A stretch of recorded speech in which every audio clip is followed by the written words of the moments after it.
warahmatullahi wabarakatuh. Alhamdulillahi wa kafa. Wassalatu wassalamu ala rasulillahil mustafa wa ala alihi wa sahbihi wa man wafa. Amma ba'd.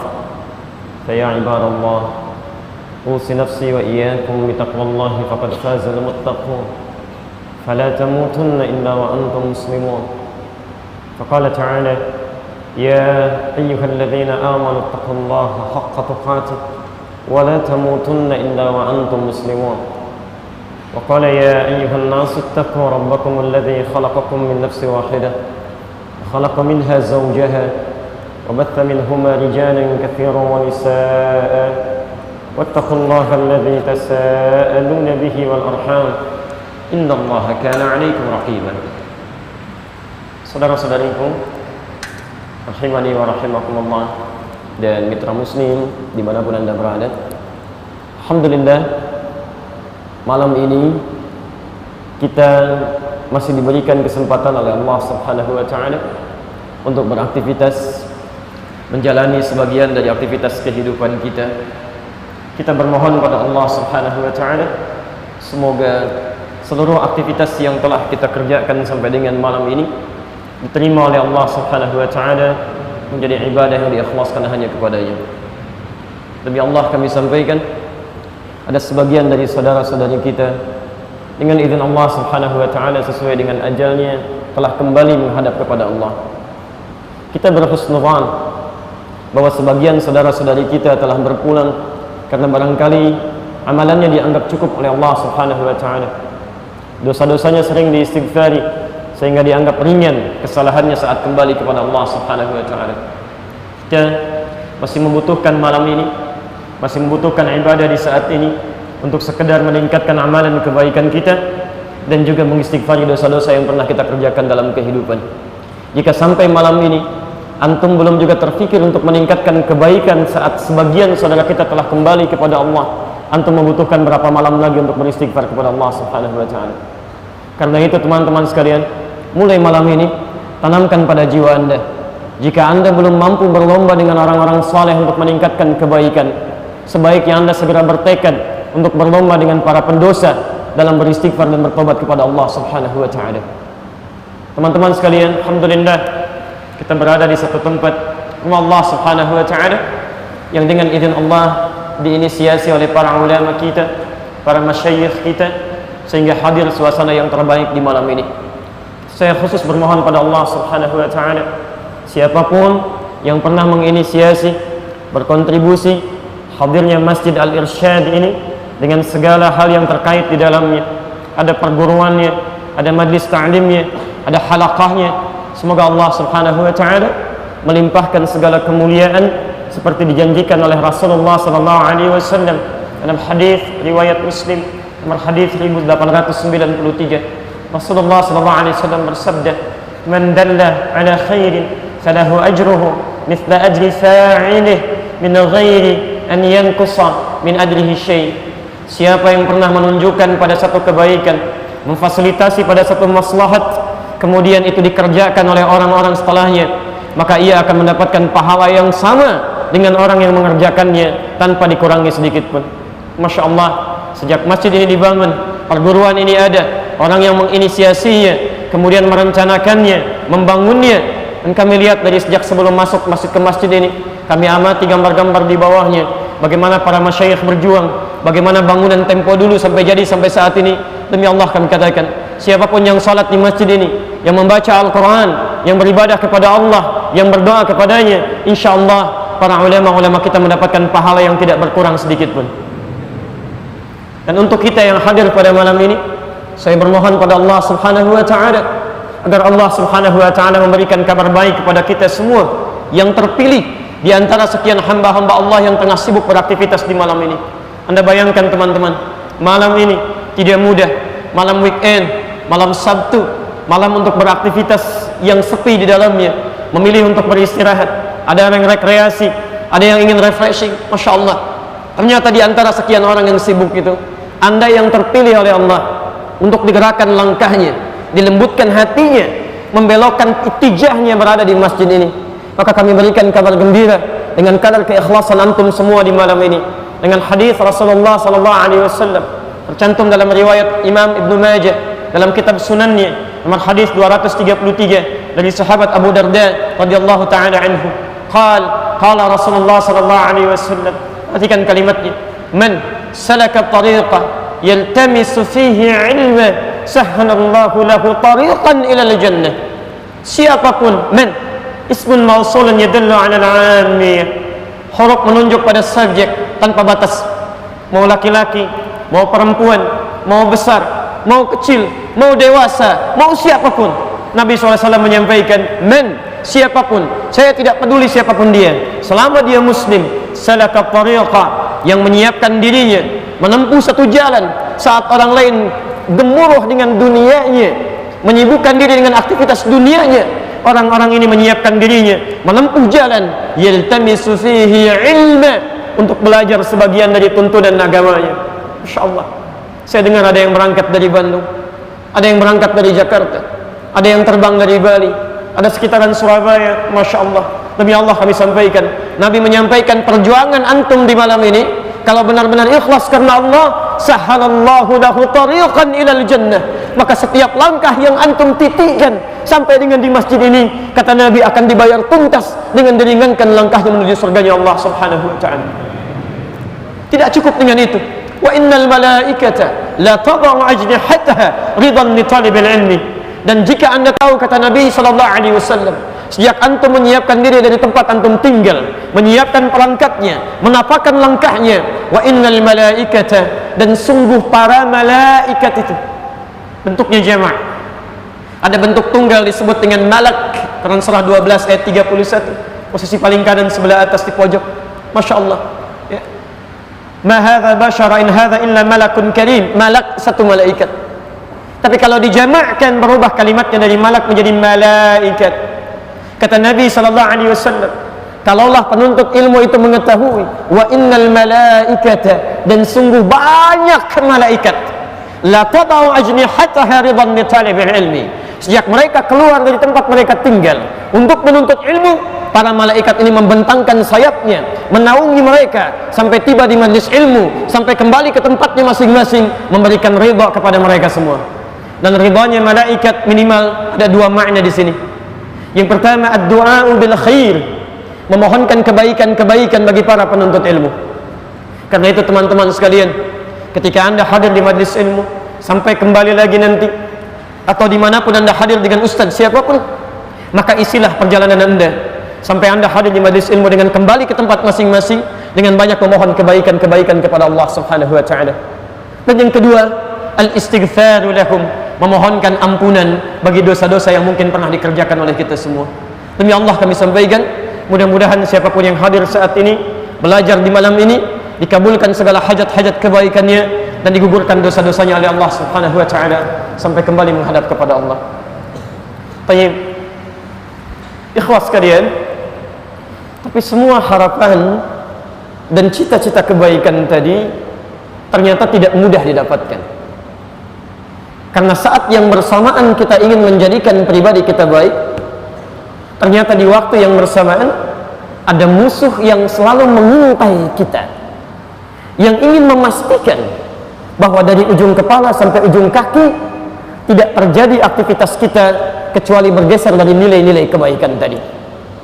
Mata ini yang seyogyanya diciptakan oleh Allah subhanahu wa ta'ala dengan fungsi kebaikan, Quran surah ke-24 ayat 30 untuk laki-laki, ayat 31 untuk perempuan. Wa qul lil mu'minina yaghuddu min absarihim, katakan bagi para pria-pria yang merasa punya iman, matanya hanya boleh lihat yang baik-baik saja. Begitu anda melihat yang tidak baik menurut Allah, ghaddal basar, palingkan. Demikian bagi perempuan, telinganya pun hanya boleh mendengar yang baik-baik saja.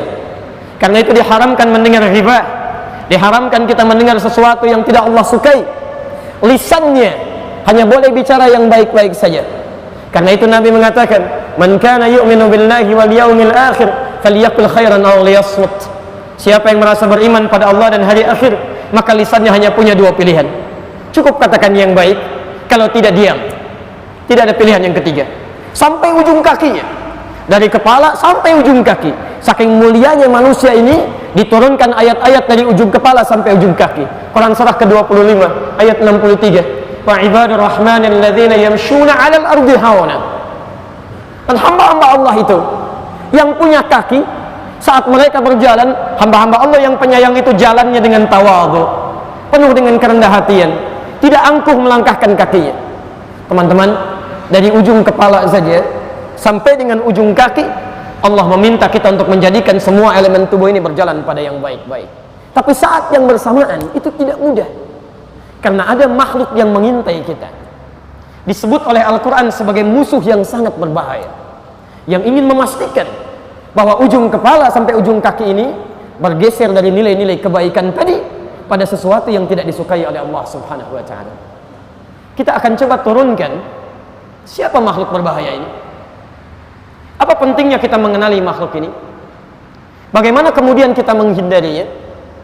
Karena saking bahayanya makhluk ini, disebutkan oleh Al-Quran, sejak manusia pertama Adam alaihi salam diciptakan, bersamaan dengan penciptaannya dimasukkan beliau ke dalam surga. Saat masuk ke dalam surga, sudah diingatkan oleh Allah Subhanahu wa ta'ala untuk waspada dengan makhluk yang menjadi musuh yang berbahaya ini. Anda bayangkan, jangankan kita di malam ini, manusia pertama Nabi Adam saat mulai diciptakan, dimasukkan ke dalam surga, sudah diingatkan, ini ada musuh yang sangat berbahaya, hati-hati dengan dia. Quran surah ke-20 ayat 116. Faqulna ya Adam, maka kami katakan kepada Adam saat dia masuk ke dalam surga itu, lihat, inna hadza aduwwun laka wa li zawjik. Hati-hati, kata Quran, ini musuh kamu yang sangat bahaya. Ini musuh kamu yang sangat berbahaya.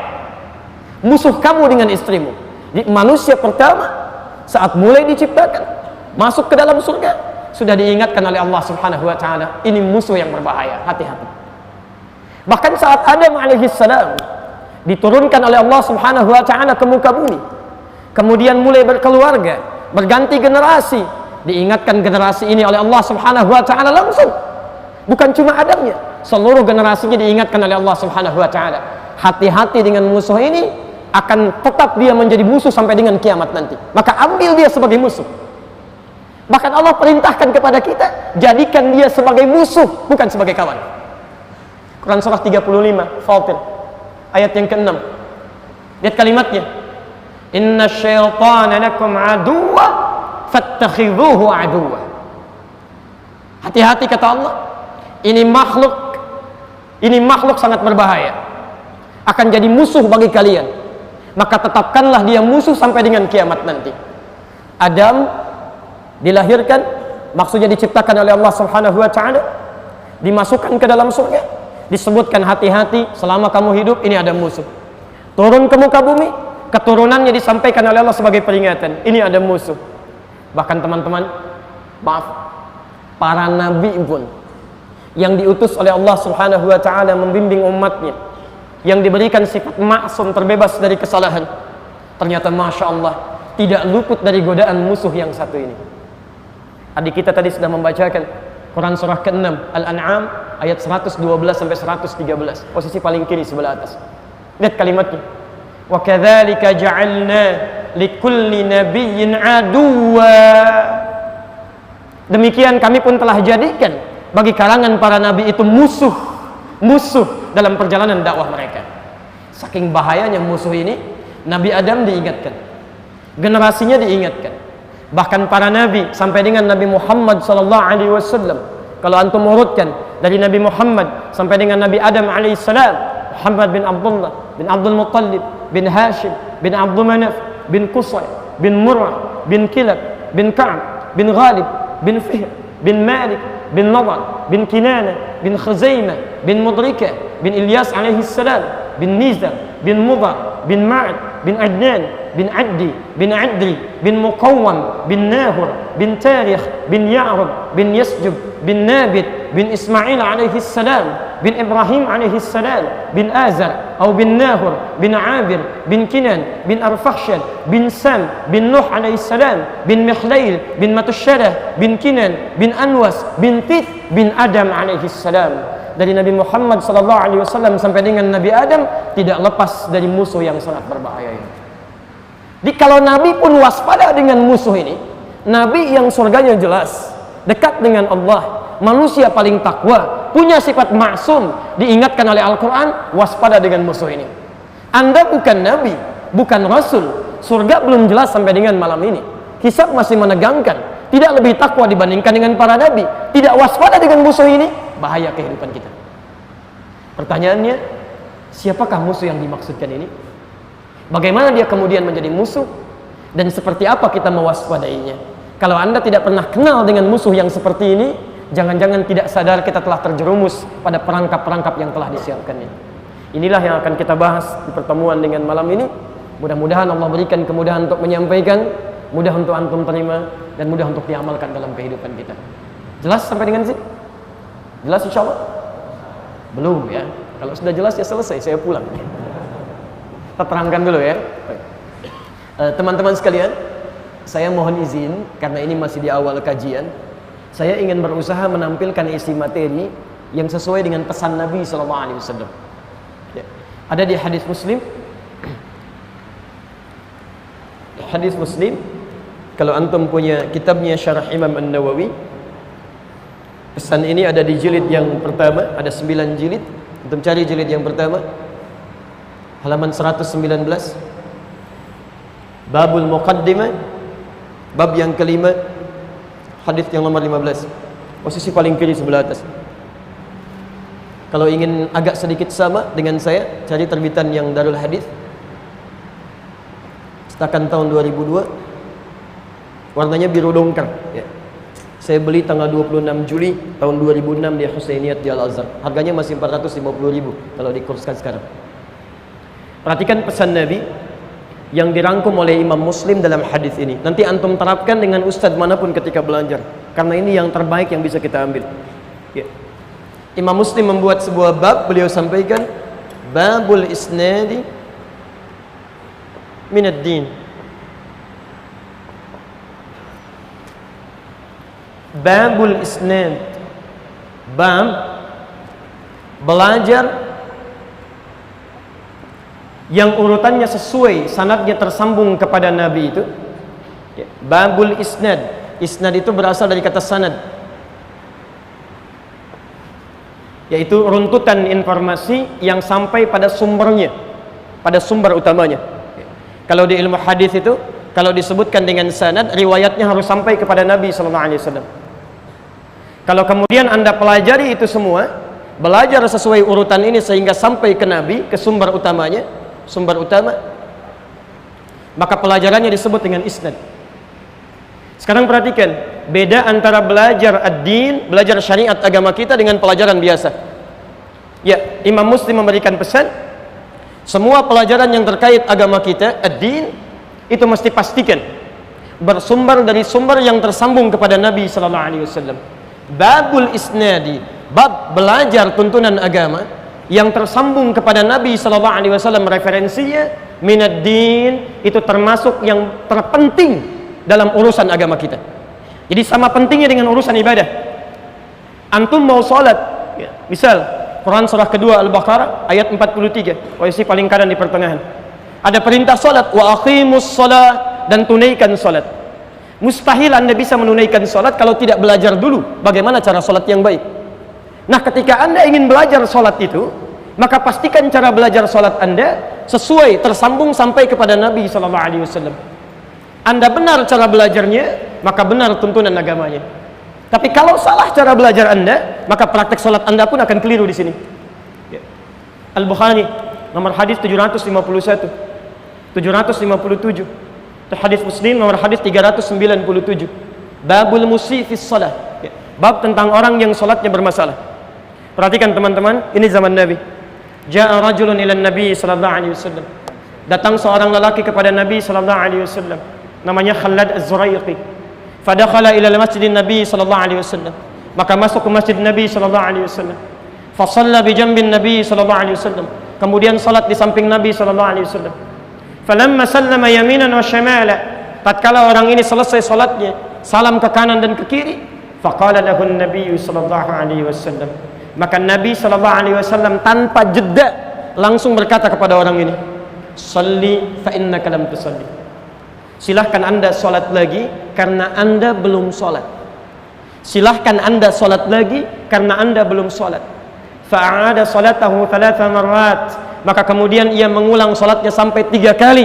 Faqala lahu Nabi sallallahu alaihi wasallam mithla ma kana. Namun Nabi sallallahu alaihi wasallam tetap mengucapkan kalimat yang sama. Shalli fa innaka lam tusalli. Sekarang perhatikan syahidnya. Faqala ya Rasulullah. Maka orang ini berkata setelah salat yang ketiga kali, "Ya Rasulullah, ma uhsinu ghairah." Ya Rasulullah, saya tidak bisa lebih baik lagi daripada ini. Alimni, ini syahidnya. Alimni, tolong ajarkan saya. Tolong ajarkan saya. Faqala lahu Nabi sallallahu alaihi wasallam. Maka Nabi sallallahu alaihi wasallam lantas berkata kepada orang ini, "Idza qumta ila shalah, hey fulan, kalau salat kamu ingin sempurna, fa asbighul wudu, maka mulai dengan sempurnakan wudunya. Begini caranya. Thumma istaqbilil qiblah, lalu menghadap ke arah kiblat, begini caranya." Kemudian diajarkan dari bertakbir sampai dengan salam. Kata para ulama hadis, orang ini diajarkan dari wudu untuk menunjukkan pesan bukan cuma salatnya yang salah, dari wudunya pun sudah bermasalah. Tapi poinnya, setelah selesai Nabi mengajarkan kalimat itu, lalu beliau menyampaikan pesan yang kita ingat sampai dengan sekarang, yang dituliskan oleh Imam Muslim dalam bentuk bab ini. Sallu kama ra'aitumuni usalli. Salatlah kalian persis seperti melihat saya salat. Anda bisa bayangkan, sahabat Nabi saja hidup di zaman Nabi, dekat dengan Nabi, salat di masjid Nabi, tapi cara salatnya tidak seperti diajarkan oleh Nabi sallallahu alaihi wasallam. Tidak bersumber dari sumber yang utama. Kata Nabi, salat Anda bermasalah, silakan ulangi. Anda bukan sahabat Nabi, tetangga Nabi juga bukan, kerabat Nabi juga bukan, salat bukan di masjid Nabi dan tidak dekat dengan Nabi, lantas merasa benar salatnya dan tidak belajar sesuai dengan sumbernya. Maka ada sesuatu yang harus kita perbaiki di sini. Maka dari itu, baik itu salat ataupun pelajaran-pelajaran lain, kata para ulama, sepanjang ada petunjuk dari Nabi, sumber yang jelas, maka ambil itu terlebih dahulu, kemudian tuangkan dalam bentuk uraian-uraian sesuai dengan penjabaran ulama-ulama kita di masa dulu. Jelas di sini? Baik, maka saya mohon izin untuk mengeluarkan manhaj ini. Saya turunkan dulu dalilnya dari bahasan-bahasan kita untuk malam ini, baru kemudian kita uraikan dalam bentuk uraian-uraian yang insya Allah diberikan kemudahan untuk malam ini. Saya hapus sebentar ya. Bismillah. Baik, barangkali tidak terlihat sepenuhnya ya, karena whiteboardnya terbatas, jadi nanti saya bacakan, antum yang ingin mencatat bisa meneruskan di sini. Baik, tema kita musuh yang sangat berbahaya. Musuh yang sangat berbahaya.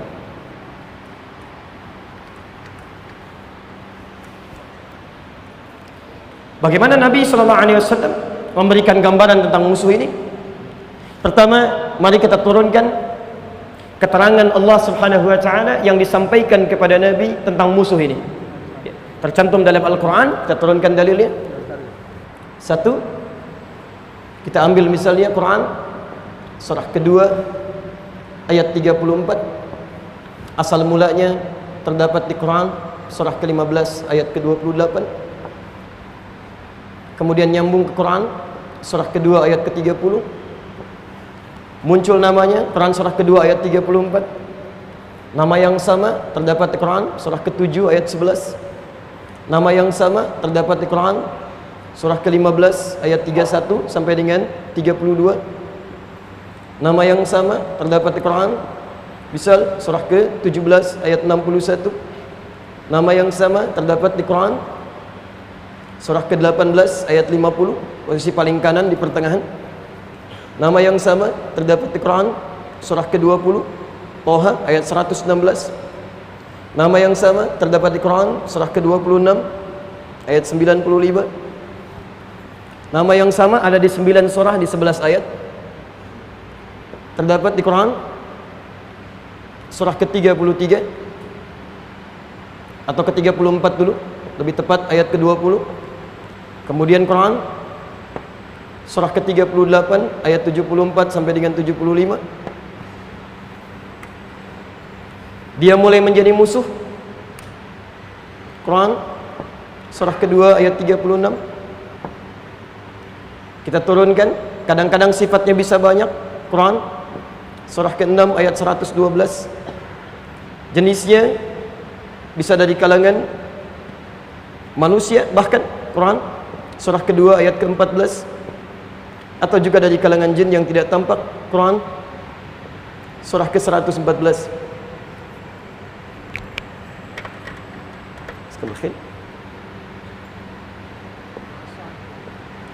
Kemudian hadisnya kita ambil contohnya. Contoh pertama, bahayanya dulu, ya, kita turunkan Qurannya dulu, baru kemudian hadisnya.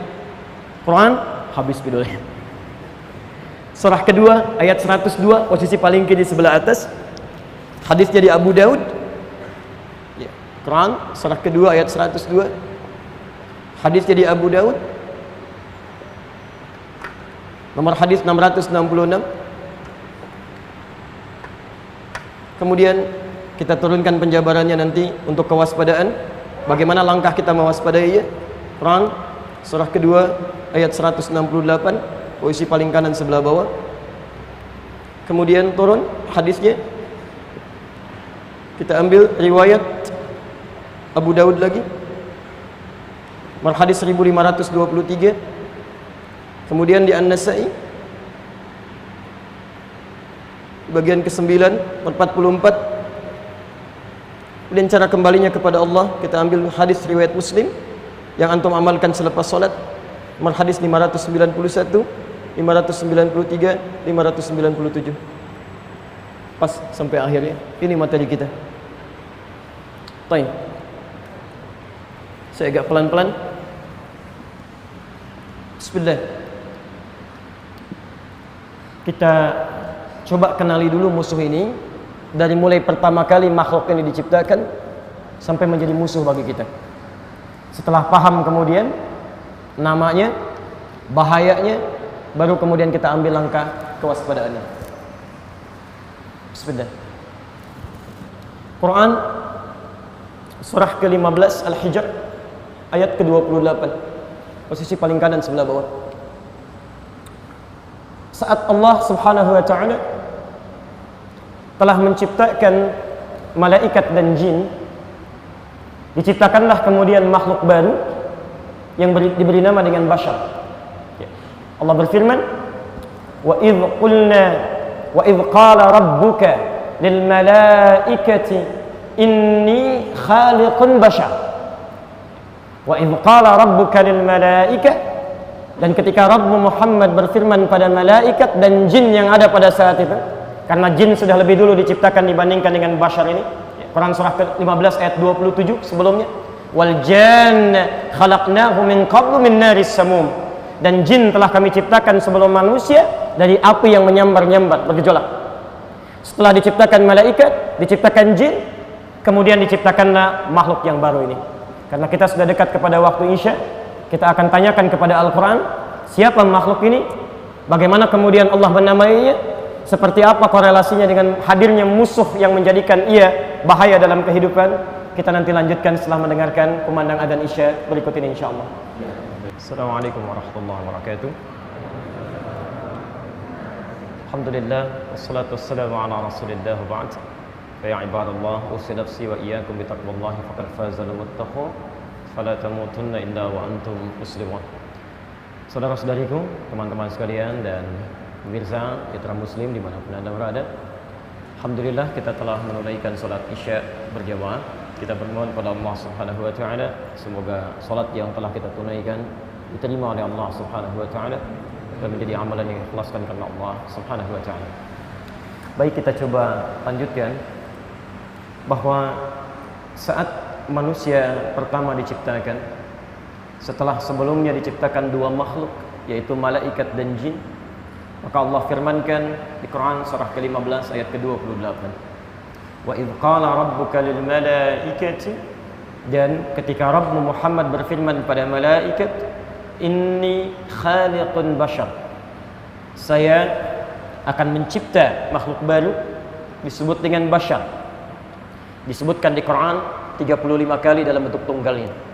Nanti manusia disebutkan dengan 5 nama, kadang disebut dengan bashar 35 kali disebutkan. Kadang disebut dengan ins, bersanding dengan jin, 18 kali disebutkan dalam Al-Quran. Kadang disebut dengan insan, 65 kali disebutkan dalam Al-Quran, di 63 ayat berbeda. Kadang disebutkan dalam bentuk jama' an-nas, 241 kali disebutkan dalam Al-Quran. Kadang disebut dengan Bani Adam atau Dzurriyyah Adam, disebutkan 7 kali dalam Al-Quran. Nama pertama yang disebut dengan nama Bashar. Saat Allah menciptakan makhluk ini, itu tidak ada masalah. Malaikat tidak mempertanyakan, jin juga tidak keberatan. Tidak ada persoalan di sini. Yang jadi kemudian pembahasan kita, ketika makhluk Bashar ini, yang selanjutnya diberi nama dengan Adam, diperkenalkan oleh Allah Subhanahu wa Ta'ala fungsinya dalam kehidupan. Anda mesti bedakan, ada penciptaan, ada penjelasan fungsi dari penciptaan. Karena mustahil Allah menciptakan makhluk sekecil apapun kecuali ada maslahat dan fungsi di dalamnya. Maka saat Allah menerangkan tujuan penciptaan makhluk ini, disebutkan kemudian dalam Al-Quran, dipindahkan ayatnya. Quran surah kedua Al-Baqarah ayat ke-30, posisi paling kiri sebelah atas. Perhatikan kalimatnya, awalnya sama persis dengan Al-Hijr ayat ke-28. Di Al-Hijr ayat ke-28 berbunyi, wa idh qala rabbuka lil malaika. Di Al-Baqarah ayat 30 bunyinya sama, wa idh qala rabbuka lil malaika. Tapi selanjutnya ini yang menjadi perbedaan. Di Al-Hijr disebutkan inni khaliqun basyara, saya ciptakan makhluk baru namanya Bashar. Di Al-Baqarah ayat 30 dijelaskan fungsinya, inni ja'ilun fil ardi khalifah, saya akan jadikan makhluk yang telah saya ciptakan ini sebagai khalifah di muka bumi. Teman-teman, tolong bedakan kalimat di sini. Ada khalaqa, ada ja'ala, itu berbeda. Kalau saya katakan, misal, khaliqal qalam, pulpen ini dibuat, pena diciptakan, dibuat dengan kata khalaqa, misal. Tapi belum dijelaskan apa fungsinya. Maka ketika saya akan terangkan fungsinya, berubah kalimatnya dari khalaqa menjadi ja'ala. Tayyib, apa fungsinya spidol? Belum tentu. Kalau saya katakan ini untuk melontar orang yang ngantuk misalnya, ya. Saya katakan inni ja'ilul qalam ramyan lin nu'as, saya jadikan spidol yang sudah ada ini untuk mengingatkan yang sedang mengantuk. Ja'il. Di sini mulai ada persoalan. Tayyib, karena waktu kita sangat terbatas, saya agak sedikit singkatkan persoalannya. Ketika Allah sudah memilih Adam sebagai khalifah, bukan malaikat, makhluk yang tercipta sebelumnya, bukan juga jin, makhluk yang telah ada sebelumnya, kemudian dijelaskan oleh Allah dengan segala fungsi dan keistimewaannya secara singkat, maka dimintakanlah dua makhluk tadi, malaikat dan jin, untuk hormat kepada Adam, makhluk yang ditugaskan oleh Allah untuk mengemban misi sebagai khalifah ini. Quran surah kedua ayat 34. Perhatikan kalimatnya, wa idh qulna lil malaikati isjudu fasajadu, ketika kami perintahkan kepada kalangan malaikat dan jin. Ya, tolong fokus di sini ya. Ini dalam ilmu balaghah, ya, salah satu rumusnya menggunakan pola dzikrul ba'dhi yuradu bihil kullu. Dalam bahasa Indonesia disebut dengan metode synecdoche pars pro toto. Disebutkan sebagian, tapi yang dimaksudkan keseluruhan. Jadi saat Allah perkenalkan Adam, ini ada malaikat, ada jin. Tapi ketika Allah sampaikan tentang misi penciptaannya, kemudian diperintahkan untuk sujud, disebutkan sebagian dari kalangan malaikat dan jin ini, tapi dimaksudkan untuk keseluruhannya. Seperti saya katakan begini misal, maaf, ikhwan sekalian, antum mesti bertakwa kepada Allah Subhanahu wa Ta'ala. Padahal yang hadir di masjid ini bukan cuma ikhwan, akhwat juga ada. Apakah kalimat saya berlaku hanya untuk laki-laki saja atau perempuan juga ikut di sini? Termasuk perempuan ikut di dalam kalimat ini. Maka ketika Allah katakan wa idz qulna lil malaikati isjudu li Adam, kami firmankan kepada para malaikat termasuk jin di sini untuk sujud kepada Adam sebagai penghormatan. Bukan sujud penghambaan, bukan sujudnya yang penting karena perintah Allah yang dimaksudkan di sini. Tayyib, yang menarik di sini kita lanjutkan, fasajadu, semuanya sujud. Illa iblis, kecuali iblis. Illa iblis, kecuali iblis. Mulai muncul nama baru di sini. Coba perhatikan. Tadi makhluknya kan ada 3 ya. Makhluknya ada 3. Satu apa? Malaikat. Kedua, jin. Ketiga, Adam, bashar. Ketika semua diperintahkan sujud kepada bashar, kepada Adam, malaikat dan jin, kata Allah semua sujud. Kecuali satu makhluk. Disebutkan langsung oleh Allah dalam Al-Quran, iblis. Pertanyaannya, siapa makhluk ini? Karena yang disebutkan tadi cuma jin dan malaikat. Ini makhluk baru, siapa ini? Apakah dia makhluk yang baru kemudian tidak mau sujud? Atau jangan-jangan termasuk bagian dari malaikat atau jin yang tadi disebutkan? Untuk itulah kita teruskan kemudian keterangan Qurannya. Quran surah ke-18 Al-Kahf ayat ke-50, posisi paling kanan di pertengahan. Perhatikan indahnya bahasa Al-Quran. Yang satu ditafsirkan dengan yang lain lagi dengan kalimat pembuka yang sama. Di Al-Baqarah ayat 34 dibuka dengan wa idz qulna lil malaikati isjudu li Adam. Di Quran surah 18 Al-Kahf ayat ke-50 dibuka dengan kalimat yang sama. Wa idz qulna lil malaikati isjudu li Adam fasajadu illa iblis, kecuali iblis. Siapa iblis ini? Diteruskan kalimatnya, kana minal jinni fafasaqa an amri rabbih. Lihat kalimatnya, tolong garis bawahi. Kana minal jinni fafasaqa an amri rabbih. Ada dua kalimat di sini. Yang pertama menerangkan asal usul iblis ini. Yang kedua menerangkan tentang aktivitasnya sebelum menjadi iblis. Tolong garis bawah ini. Ya. Lihat kalimatnya. Kana minal jinni. Iblis itu bukan makhluk baru, tapi termasuk kalangan jin. Jadi ada malaikat, ada jin, dimintakan sujud kepada Adam, semua sujud, kecuali satu yang enggan bersujud kepada Adam. Siapa dia? Iblis. Siapa iblis ini? Bukan makhluk baru kata Quran. Kana minal jinni. Dia termasuk kalangan jin. Menggunakan huruf min di sini menunjuk kepada makna at-tab'id, sebagian dari jin, bukan semua jinnya. Jadi ada satu makhluk dari kalangan jin yang tidak mau sujud kepada Adam atas perintah Allah Subhanahu wa taala. Saat dia enggan bersujud itu, seketika kalimatnya dirubah oleh Allah, namanya langsung dirubah oleh Allah, dari jin menjadi iblis. Allahu akbar. Nanti kita terangkan menurut pendapat ulama kenapa disebut dengan iblis. Tapi yang ingin saya sampaikan, ini yang paling menarik. Fafasaqa an amri rabbi. Dia fasik, menyimpang dari perintah Allah Subhanahu wa taala. Fafasaqa. Teman-teman sekalian, tidak disebutkan kalimat fasak dalam Al-Qur'an. Yang orangnya makhluknya disebut dengan fasik kecuali lawan dari kalimat ta'ah, taat. Jadi ada taat, ada fasik. Kalau saya tuliskan misal, bismillah. Saya coba balikan sejenak untuk memberikan kemudahan dalam gambaran pemahaman kita.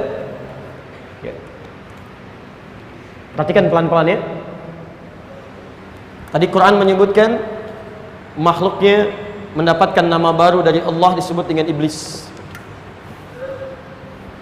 Asalnya dari jin, bukan malaikat.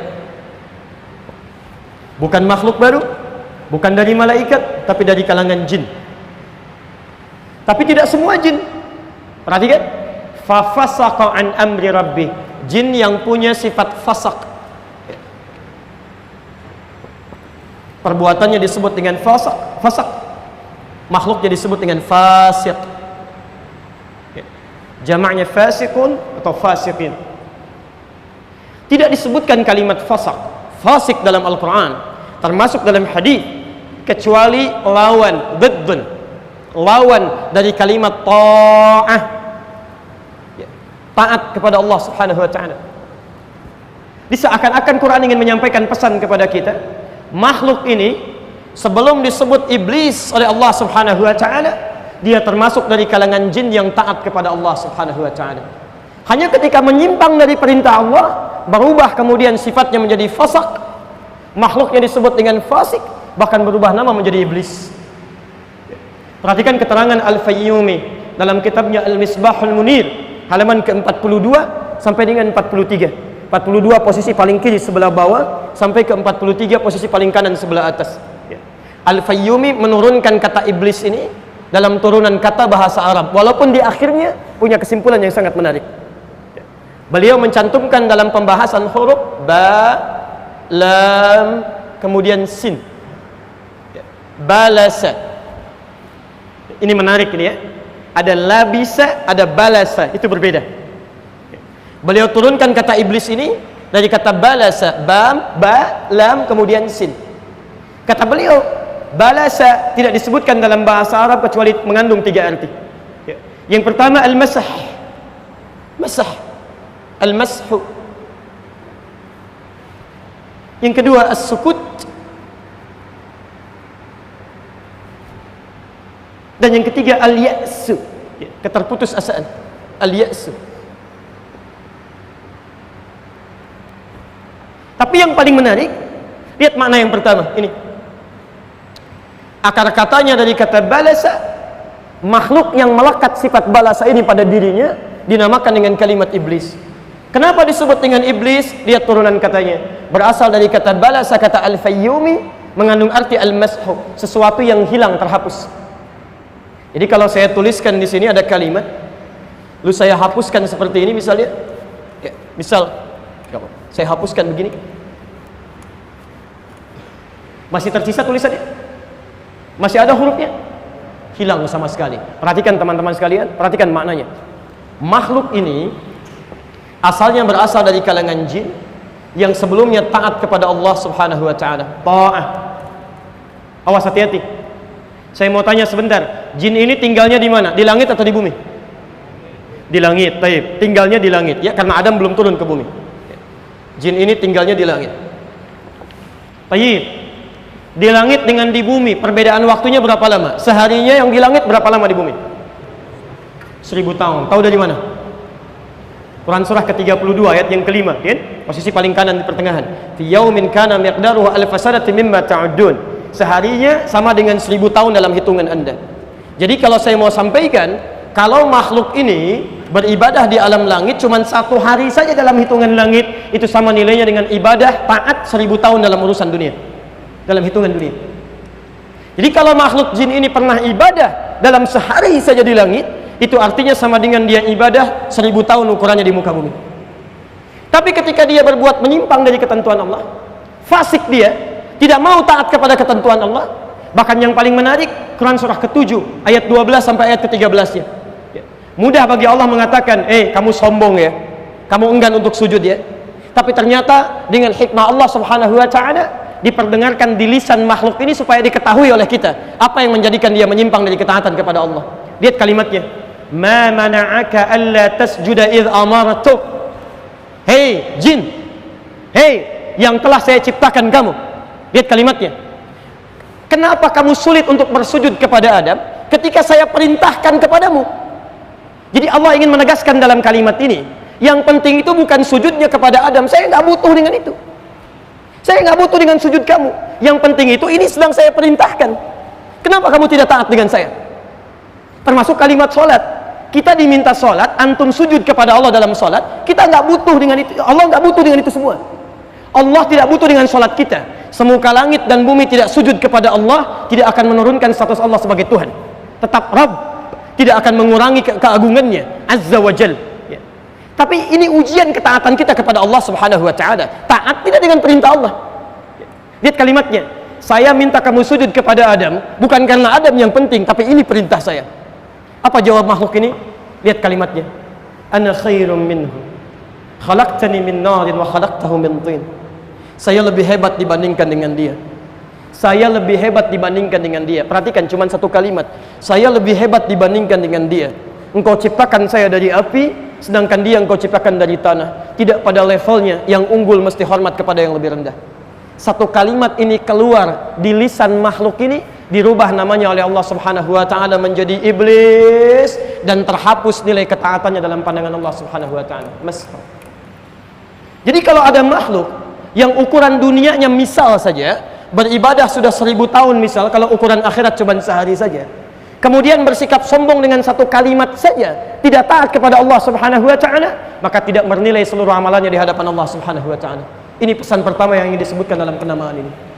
Maka antum yang hidup di dunia ini, yang mohon maaf, barangkali dalam kehidupan kita beramal tidak sampai pada kisaran waktu ini. Ada di antara antum yang pernah berzikir selama 1000 tahun? Ada yang pernah sholat selama 1000 tahun? Ada yang pernah baca Al-Quran selama 1000 tahun? Jadi iblis saja yang cuma dengan kalimat keluar dari ketaatan kepada Allah, ini tidak bernilai dalam pandangan Allah Subhanahu wa taala. Maka bagaimana dengan antum yang amalannya tidak seimbang, tidak sama waktunya dengan amalan makhluk ini, kemudian merasa sombong dalam kehidupannya, sombong dengan ilmunya, sombong dengan hartanya, sombong dengan kedudukannya? Demi Allah, Allah sudah turunkan iblis sebagai model makhluk paling buruk di mata Allah Subhanahu wa taala. Maka jangan sampai antum mengikuti jejaknya, ini yang paling bahaya. Paham sampai sini? Baik. Jadi pertama, kita temukan sekarang kalimat ini, makhluk yang pertama. Kenapa disebut dengan iblis? Ingin menunjukkan kesan kepada kita bahwa ada makhluk baru diberikan dengan satu nama untuk menunjukkan kesan bahwa jangan sampai ketika Allah berikan tugas kepada kita untuk beribadah, kita menyimpang dari ketaatan Allah kepada Allah Subhanahu wa taala. Karena resikonya seluruh amalan kita akan terhapus dalam pandangan Allah Subhanahu wa taala. Jelas di sini? Baik. Satu. Nah, yang paling menarik, teman-teman sekalian, yang kedua, dia disebut juga dengan iblis, kata Al-Fayyubi, juga memiliki makna al-ya'as, sifat putus asa, pesimis. Masya Allah. Padahal makhluk ini paham bahwa Allah punya sifat Rahman, punya sifat Rahim, punya sifat Tawwab, yang kalau seseorang makhluk, ya misal pernah melakukan kesalahan, maka dengan sifat pengampunnya, sifat penerima taubatnya, akan selalu memberikan kesempatan kepada setiap makhluk untuk kembali kepada Allah Subhanahu wa taala. Tapi karena tertutup dengan sifat-sifat yang tidak baik tadi, termasuk sifat putus asanya, maka dia menyimpulkan, saya sudah dicap buruk oleh Allah Subhanahu wa taala. Tidak ada kesempatan bagi saya untuk kembali kepada Allah. Maka dia menegaskan ketika Allah katakan, lihat kalimatnya, Allah katakan fakhruj minha, di ayat ke-17 dari Quran surah ke-7 itu, kamu keluar dari sini, dari ayat ke-16, ayat ke-17, kamu keluar dari sini, tidak layak kamu berada di sini, melanggar ketaatan kepada saya, bersikap sombong, tidak mau meralat kalimatnya, keluar dari sini, keluar dari rahmat Allah Subhanahu wa taala. Teman-teman sekalian, apa yang terjadi? Ini yang paling menarik. Ketika makhluk ini sudah keluar dari ketaatan kepada Allah, kemudian memiliki nama yang baru, menghadirkan sifat putus asanya, yang paling menarik, ini yang paling luar biasa. Dia menantang kepada Allah Subhanahu wa taala untuk membuktikan bahwa sikap saya ini tidak salah. Saya memang lebih hebat dibandingkan dengan Adam, ya Allah. Lebih baik dibandingkan dengan dia. Saya akan buktikan kepada engkau bahwa dengan keunggulan saya yang diciptakan dari api, saya akan buktikan, saya akan pelesetkan Adam ini dari segala hal yang mengandung ketaatan kepadamu. Perhatikan turunannya. Awas, hati-hati ya, hati-hati. Kalau seseorang sudah mulai menyimpang dari ketaatan kepada Allah, menghadirkan sifat sombong dalam dirinya, maka di antara sifat turunannya sulit menerima hidayah Allah Subhanahu wa taala. Awas, hati-hati. Karena nanti turunan dari sifat iblis ini akan diwariskan pada manusia. Ada di antara manusia yang sulit mendapatkan hidayah Allah karena mewarisi sifat iblis dengan segala keangkuhannya. Nanti kita turunkan ayatnya. Nah, yang paling penting, ini yang paling menarik, saat keluar pernyataan iblis tadi, dia mengatakan, saya akan buktikan, saya akan goda Adam, izinkan saya untuk membuktikan kehebatan saya dengan menggelincirkan Adam dari ketaatan kepadamu. Maka keluarlah kalimat Allah Subhanahu wa taala yang diabadikan dalam Al-Quran surah ke-20 Thaha itu, dari ayat 115 sampai dengan ayat 116, yaitu wa idh qulna lil malaikati isjudu li adama fasajadu illa iblis aba. Ketika kami perintahkan pada kalangan malaikat dan jin untuk hormat sujud kepada Adam, semua sujud hormat kecuali iblis, dia enggan. Maka difirmankan oleh Allah di ayat 116-nya, fakulna, kami sampaikan pada Adam. Tolong garis bawahi kalimat ini. Lihat kalimatnya. Fakulna ya Adam. Maka kami sampaikan, hei Adam, hei Adam, inna hadza aduwwun laka wa li zawjik. Ingat ini Adam. Ini makhluk mulai saat ini menjadi musuh bagi kamu dan istrimu. Menjadi musuh bagi kamu dan istrimu. Ini baru fase Adam. Ketika Adam akan dimasukkan ke dalam surga untuk menampung sementara kehidupan beliau, sudah diingatkan oleh Allah Subhanahu wa taala, iblis sudah berubah dari makhluk yang taat kepada Allah, sekarang berubah menjadi musuh bagi Adam. Tapi yang paling menarik, tolong garis bawahi, ketika disebutkan namanya iblis, kemudian meminta izin menggoda Adam kepada Allah Subhanahu wa taala, tolong Anda catat ini. Ternyata ketika disebutkan namanya dengan iblis, dia belum menggoda Adam. Awas, hati-hati. Dia belum menggoda Adam. Dia baru disebutkan oleh Allah menyimpang dari ketaatan kepada Allah dengan sifat sombongnya. Punya nama baru disebut dengan iblis, tapi belum menggoda Adam. Nah, ketika dia mulai menggoda Adam, maka ayatnya dipindahkan oleh Al-Quran. Namanya pun dirubah oleh Al-Quran, menyampaikan pesan kepada kita, dan dari nama ini nanti berubah nama turunannya menjadi musuh untuk kita bersama. Quran surah kedua Al-Baqarah ayat 36. Ini nama pertamanya. Posisi paling kiri di pertengahan agak sedikit ke bawah. Lihat kalimatnya. Bismillah. Baik, saya turunkan sebentar ya. Saya agak pelankan sedikit. Iblis tidak mau sujud kepada Adam, melanggar ketaatan kepada Allah, terhapus nilai kebaikannya dalam pandangan Allah, membawa pesan kepada kita, jangan sampai ada di antara hamba Allah menentang ketentuan Allah sehingga terhapus amalan-amalan kebaikannya, tidak bernilai dalam pandangan Allah Subhanahu wa taala. Kemudian disebut dengan nama iblis karena tertutupi segala keadaannya dengan sifat sombongnya dan menantang kepada Allah Subhanahu wa taala untuk membuktikan kehebatannya lebih unggul dibandingkan dengan Adam. Tapi ketika dinamakan dengan iblis, dia belum menggoda Adam. Baru nama saja. Makhluk yang menyimpang dari ketaatan kepada Allah Subhanahu wa taala, berasal dari kalangan jin. Ketika dia mulai menggoda Adam, maka kalimatnya dirubah oleh Al-Quran dari iblis menjadi kalimat baru. Lihat kalimatnya. Dari ayat 35-nya, Adam dan istrinya dimasukkan ke dalam surga. Wa qulna ya Adam uskun anta wa zawjukal jannah wa kula minha ragadan haitsu syi'tuma wa la taqraba hadhihi syajarata fatakuna minadh dhalimin. Kami firmankan setelah kejadian tadi, Adam, istrimu tinggal di surga untuk sementara. Tolong fokus sebentar ya. Kalimat surga untuk Adam dan istrinya pada saat itu, kalimatnya menggunakan bentuk mufrad dengan alif lam di awalnya, al-jannah. Tolong garis bawahi. Awas, fokus ya. Lihat, nanti beda dengan surga yang akan kita tinggali. Kalimatnya berbentuk tunggal, mufrad. Kemudian diawali dengan alif lam yang menunjuk kepada ta'rif, ma'rifah. Sesuatu yang memiliki makna khusus, berbeda dengan yang lain. Kalau saya katakan kolam, pulpen, spidol, pulpen mana saja, spidol mana saja. Tapi kalau saya katakan al-qalam, yang ini, bukan yang lain. Ketika Allah mengatakan Adam, istrinya masuk ke dalam surga, kalimat surganya menggunakan bentuk tunggal, satu, dan diawali dengan bentuk ma'rifah, alif lam. Seakan-akan ingin memberikan isyarat kepada kita bahwa surga yang dikhususkan untuk Adam ini bukan surga yang akan kita tinggali nanti. Bukan surga yang akan kita tinggali nanti. Ini surga khusus hanya untuk Adam dan istrinya, diberikan oleh Allah Subhanahu wa taala sebelum diturunkan ke muka bumi. Karena itulah ketika Allah menyebutkan surga yang akan diberikan kepada umat Muhammad sallallahu alaihi wasallam selain daripada ini, kalimatnya tidak pernah menggunakan alif lam. Bentuknya baik itu tunggal ataupun jamak selalu menggunakan bentuk nakirah, menunjuk makna umum pada sesuatu yang belum pernah dikhususkan pada siapapun.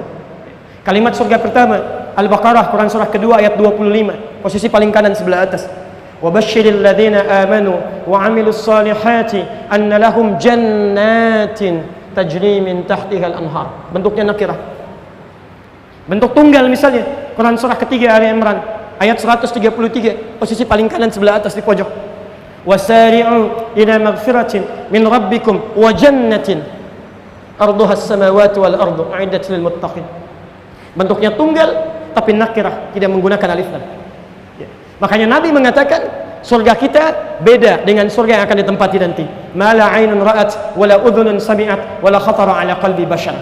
Tidak pernah dipandang oleh mata, tidak pernah didengar oleh telinga, dan tidak pernah terlintas dalam bashar, dalam benak seorang manusia. Jadi lain. Jelas di sini? Baik. Sekarang perhatikan. Adam sudah masuk ke sini. Tapi ada ujian. Nah, ini bedanya surga Adam dengan surga kita. Kalau di surganya Nabi Adam masih ada ujian, ada larangan, tidak boleh dikerjakan. Kalau surga kita nanti sudah nggak ada perintah, nggak ada larangan, semuanya kenikmatan, nggak ada larangan lagi, nggak ada ibadah lagi, tidak ada perintah lagi, semuanya jannatun na'im, penuh dengan kenikmatan, tidak ada isi perintah dan larangan. Wala taqraba hadhihi syajarah, jangan dekati satu pohon ini. Fatakuna minadh dhalimin, maka engkau bisa menyimpang dari ketentuan Allah Subhanahu wa taala, menjadi orang zalim. Ini ujian pertamanya. Inilah yang kemudian dimanfaatkan oleh iblis untuk membuktikan kehebatannya tadi dibandingkan dengan Nabi Adam alaihissalam. Maka mulailah kemudian dia menggunakan tipu muslihatnya untuk menjadikan Adam melanggar ketentuan Allah ini. Ayat 36-nya. Ketika iblis mulai menggoda Adam, maka dirubah kalimatnya oleh Al-Quran. Lihat kalimatnya. فَأَزَلَّهُمَا الشَّيْطَانُ عَنْهَا فَأَخْرَجَهُمَا مِمَّا كَانَا فِيهِ فَأَزَلَّهُمَا الشَّيْطَانُ. Dirubah namanya dari iblis menjadi syaitan. Allahu Akbar. Masya Allah, indah bahasa Quran ini. فَأَزَلَّهُمَا الشَّيْطَانُ عَنْهَا, maka Adam dan istrinya dipelesetkan oleh setan. Kalau antum terpeleset, jatuhnya ke atas apa ke bawah? Ke bawah. Karena itu ayat lanjutannya terpeleset dari atas di langit turun ke bawah ke bumi. Wa qulna bitu ba'dukum li ba'din adu. Tapi poinnya, siapa yang mempelesetkan sampai kemudian Adam melanggar ketentuan Allah ini? Disebutkan bukan iblis kalimatnya, tapi menggunakan syaitan. Teman-teman sekalian, dalam kalimat bahasa Arab, kata syaitan ini itu bukan nama zat. Beda dengan iblis. Kalau yang ini nama zat, nama yang dikhususkan untuk makhluk tertentu. Kalau yang ini syaitan, itu berasal dari nama sifat. Bukan zat tapi nama sifat, dari kata syatana. Syatana. Segala yang menjauhkan dari hukum-hukum Allah Subhanahu wa taala. Segala yang menjauhkan dari ketaatan pada Allah Subhanahu wa taala. Pekerjaannya disebut dengan syatana.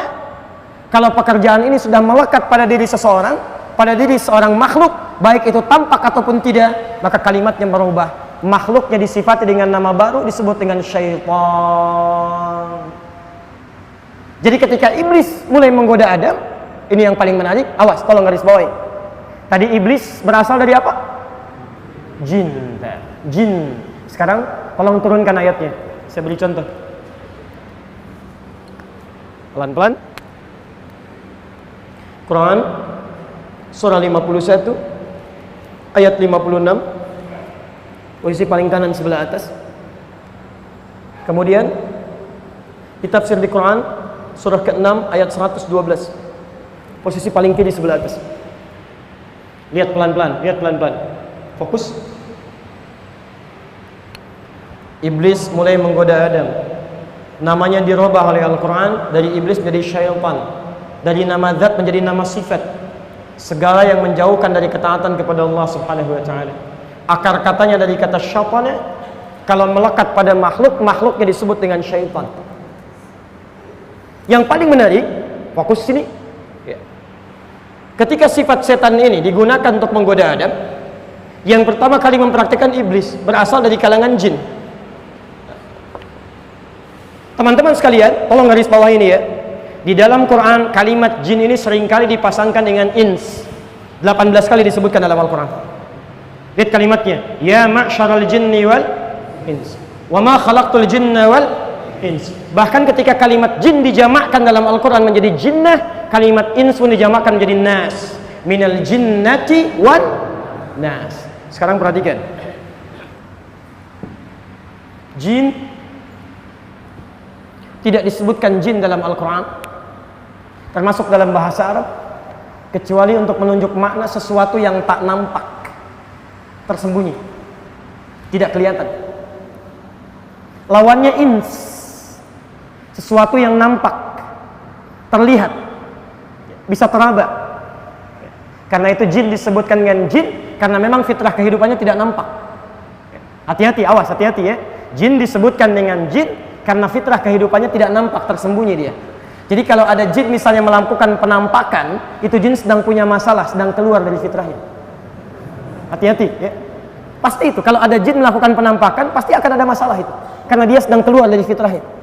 Yang lebih bermasalah misalnya kalau ada manusia yang cari-cari penampakan jin, itu yang aneh. Jangan Anda ikuti itu ya. Ada persoalan luar biasa di situ. Ya.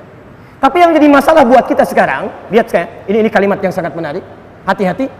Ketika Quran menyebutkan kata syaitan yang mulai menggoda Adam, yang kemudian mulai menyampaikan kepada Allah Subhanahu wa taala untuk membuktikan kehebatannya, praktek pertama yang dia gunakan adalah praktek menggunakan kalimat syaitan dengan wujud iblis yang berasal dari jin, tidak nampak.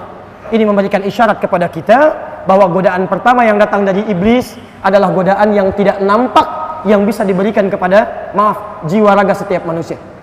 Masuk dia dalam sesuatu yang tak nampak dalam pandangan kita. Celakanya, ini yang jadi masalah.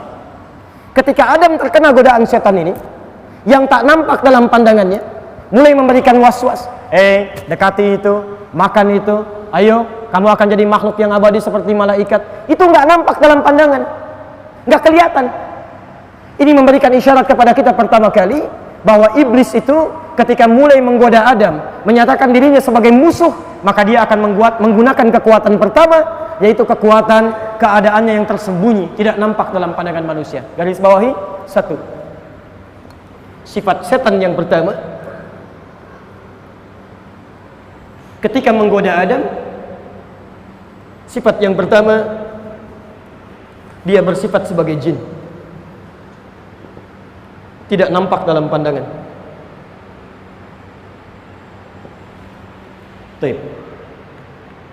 Secara singkat, Adam kemudian dihukum oleh Allah Subhanahu wa taala. Setelahnya beliau bertobat kepada Allah di ayat ke-37-nya.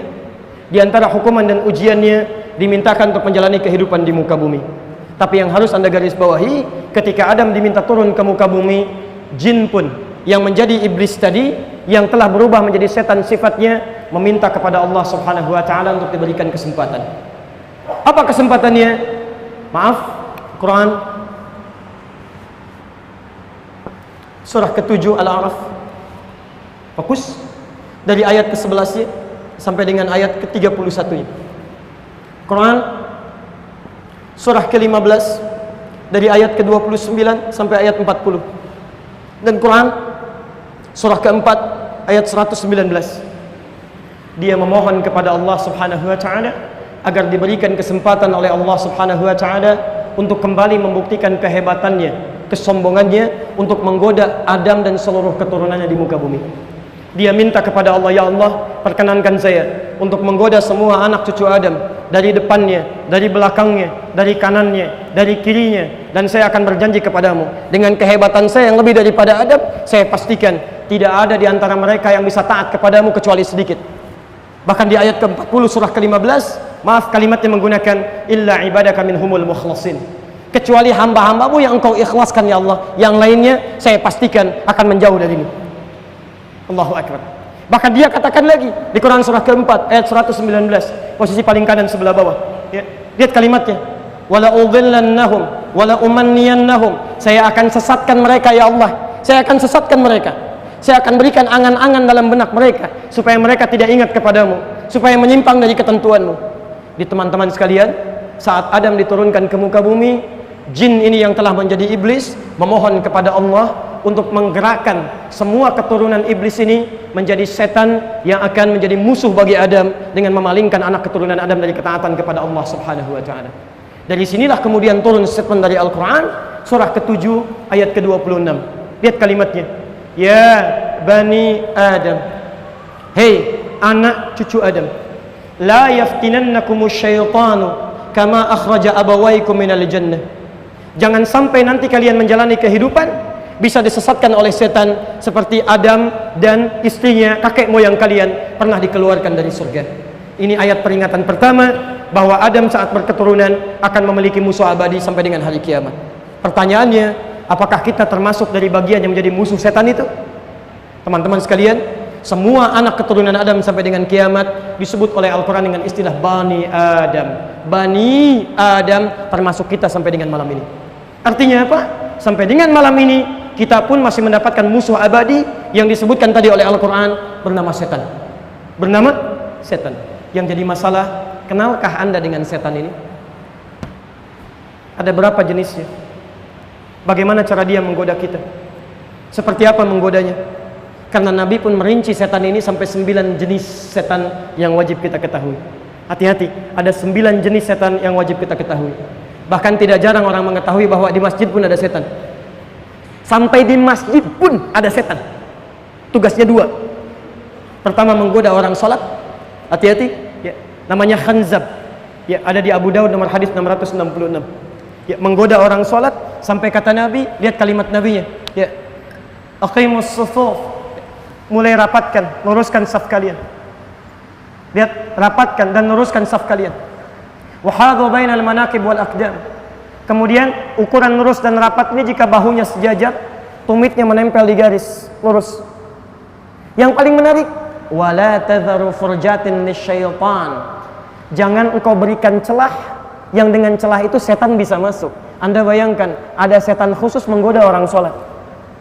Sampai bahasa Nabinya mengatakan, ketika Anda mulai bertakbir, fayaqulu, maka setan ini akan mulai menggoda dengan membisikkan kepada Anda, uzkur kadza, ingat ini ya, ingat itu ya. Makanya silahkan kalau nggak percaya. Anda belum bertakbir, itu suasana kita masih biasa. Tapi begitu Anda mulai bertakbir, Allahu Akbar, Anda mulai akan mengingat apa yang tidak ingin Anda ingat. Nggak percaya silahkan. Begitu Anda takbir, Allahu Akbar, Masya Allah, Anda bisa ingat motor, ingat mobil, ingat jemuran, Masya Allah. Bahkan silakan kalau nggak percaya, besok subuh masih bisa Anda ingat materi ta'lim malam ini. Hati-hati ya, begitu Anda takbir, ada setan menggoda Anda untuk tidak khusyuk dalam sholat. Padahal dia setan. Kalimatnya belum selesai hadisnya. Hatta la yash'ural musalli kam raka'atan yusalli. Sampai-sampai ada orang yang sholat tidak sadar berapa rakaat sedang menunaikan sholat. Ada. Bahkan kalau di masjid, ya, maaf pekerjaannya please menggoda DKM masjid. Hati-hati, awas, hati-hati ya, hati-hati. Ya, awas, masjid kalau belum dibangun semuanya semangat, gak ada masalah. Karena itu bentuknya nakirah, umum. Man bana masjidan fil ardi banallahu lahu baitan fil jannah. Siapa yang berkontribusi membangun masjid, nakirah, umum, menunjukkan semua orang ingin terlibat. Tapi setelah masjidnya jadi, bentuknya dirubah oleh Allah Subhanahu wa taala menjadi ma'rifah dan kalimatnya jama'. Kalimat masjid pertama Al-Baqarah 114, posisi paling kanan di pertengahan. Wa man azlamu mimman mana'a masajidallah. Quran surah 9 ayat ke-18. Innama ya'muru masajidallah. Ditunjukkan kepemilikannya hanya milik Allah Subhanahu wa taala. Apa yang terjadi? Anda mesti hati-hati. Kenapa dibentuk menjadi ma'rifah? Kalau masjidnya sudah terjadi, maka tidak mudah untuk mengisi ibadah di dalamnya karena ada setan yang terlibat di dalamnya. Makanya Anda jangan heran, bukan menggoda jamaahnya. Kalau jamaah itu gampang, nggak ada satu datang yang lain. Yang digoda orang yang dititipi oleh Allah untuk merawat masjid. Makanya silahkan cek, masjid kalau sudah jadi sebagus apapun, kalau pengurusnya tidak belajar fikih masjid, akan selalu terjadi masalah di dalamnya. Ada yang ingin begini, ada yang ingin begitu, ada yang ingin ini, ada yang ingin itu. Itu khanzab namanya, setan masjid. Anda tidak kenal dengan setannya, maka sulit untuk mewaspadainya. Tapi ada lagi setan rumah, ada. Ya, jangan dikira di rumah nggak ada setan, ada. Saat Anda meninggalkan rumah keluar dari ruangan, itu setan rumah sudah masuk ke ruangan. Tugasnya 3. Bahkan diantaranya disebutkan di Quran. Surah kedua Al-Baqarah ayat 102, posisi paling kiri, sebelah atas sampai dengan ke tengah. Ya, tugasnya ada 3. Hati-hati. Ya, namanya dasim. Dasim. Perempuannya dasimah. Ya. Kan kalau perempuan pakai ta, kan? Ya? Muslim laki-laki, perempuan muslimah. Mukmin laki-laki, perempuan mukminah. Shaim laki-laki, perempuan. Nah, ketemu kan? Ya. Dasim laki-laki, perempuan dasimah. Masya Allah. Hati-hati dengan setan ini. Ya. Tugas pertamanya, dia akan mengisi ruang-ruang kosong di rumah. Jadi begitu Anda keluar, dia masuk ke situ. Ya, masuk, baik di kamar Anda, ruangan Anda. Makanya Nabi menyampaikan, mohon maaf, ketika Anda masuk ke ruangan, ada atau tidak ada orang, katakan salam. Assalamualaikum. Kata Nabi, setan ini akan berkata kepada kawannya, kita tidak punya tempat menetap di sini. Tapi kalau Anda tidak ucapkan itu, dia akan katakan pada kawannya, kita punya tempat menetap di sini. Makanya Anda jangan kaget kalau siang Anda bisa lewat ruang makan, Masya Allah, lewat dapur, lewat kamar mandi, perasaan biasa saja. Tiba-tiba malam bisa lain suasananya. Malam bangun jam 2 pengen tahajud, begitu keluar kamar tiba-tiba ada bunyi gitu kan. Padahal mungkin pintu yang bergeser saja, tiba-tiba kalimatnya bisa berubah. Hati-hati di ruang makan, Masya Allah, ada baju warnanya putih, rambutnya panjang, itu dasim. Dasim. Makanya biasakan ketika Anda masuk ucapkan salam. Assalamualaikum. Ada atau tidak ada orang?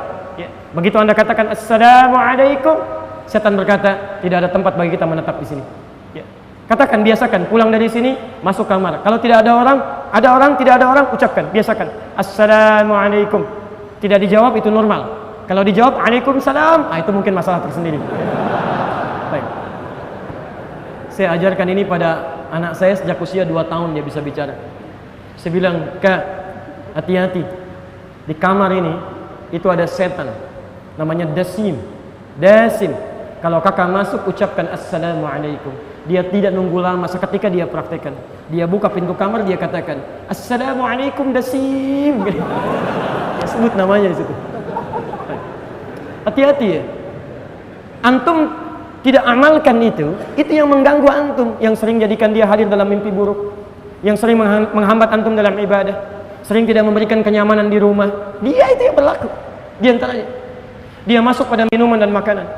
Antum tidak sebutkan nama Allah di dalamnya. Mau minum antum tidak menyebut nama Allah. Misal, kata Nabi, biasakan Anda mau minum, mau makan, sebut minimal kalimat Allah. Bismillah, Samillah, Al-Muwatta, kalangan Imam Malik, nomor hadis 2020, posisi paling kanan sebelah bawah. Idza quddimat ta'am, kalau makanan sudah dihidangkan, khudh bi yaminika ma yalik, ambil dengan tangan kananmu yang paling dekat denganmu. Ya, thumma sammillah, kemudian sebut nama Allah. Mau minum, bismillah. Mau makan, bismillah. Ya, apapun bismillah. Ketika Anda sebut nama Allah, maka setan Dasim akan berkata pada kawannya, ini bukan bagian kita. Anda tidak sebut namanya, dia akan katakan, kita punya bagian dari makanan dan minuman ini. Tayyib. Tidak sedikit orang makan dan minum tidak menjadi berkah dalam kehidupannya. Ada makan sehari, sekali makan 3 piring, tapi nggak ada energi untuk ibadah. Baca Al-Quran bisa 1 jam, baca Al-Quran 10 menit sudah nyerah. Hati-hati. Dunia dikejar-kejar, menunaikan salat fardu terlambat, padahal makannya banyak. Tapi antum dapati orang makan secukupnya, minum secukupnya, karena keberkahan ada di dalamnya, jadi energi untuk ibadah kepada Allah Subhanahu wa Ta'ala. Ini baru 2 setan, belum yang lainnya. Ada setan di mall, ada setan pasar, namanya misut. Ada setan di kantor, ada setan pada alat-alat kehidupan, termasuk alat-alat musik, ada. Ya. Maka antum mesti kenali semua jenis setan ini. Bagaimana cara dia menggoda kita dengan segala turunan-turunannya. Nah, teman-teman sekalian, saya belum bisa jelaskan turunan-turunan ini karena kita belum sepakat sampai jam berapa sebetulnya kita mau menunaikan taklim ini. Ini baru setengah mukaddimah masalahnya. Kita sampai jam berapa ini? Apa ya? Tapi boleh jam 11 ya. Saya setengah 9 pulang, antum teruskan sampai jam 11. Alhamdulillah, kita harus juga lihat ya, pengurus ini punya keterbatasan dalam keadaan waktu kita. Kita sepakati dulu sampai jam berapa, akhi? Setengah 9. Jadi saya punya waktu 10 menit lagi. Kita coba turunkan dulu, baru kemudian kita coba maksimalkan dalam kehidupan. Jadi saya berhenti di setengah 9. Nanti kalau ada dibuka sesi untuk diskusi, saya perkenankan. Kalau tidak, mungkin kita beristirahat. Kita lanjutkan dalam pertemuan sesi yang esok hari, insya Allah. Sepakat sampai sini? Baik, alhamdulillah. Quran surah kedua ayat 168. Posisi paling kanan sebelah bawah. Kita akan selalu menggunakan Quran saja ya. Pakai Quran, pakai hadis, pakai Quran, pakai hadis. Ya. Kita turunkan dulu.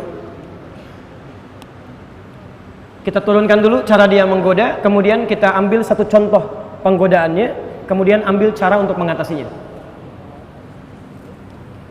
Ya ayyuhan nas. Quran surah kedua Al-Baqarah ayat 168.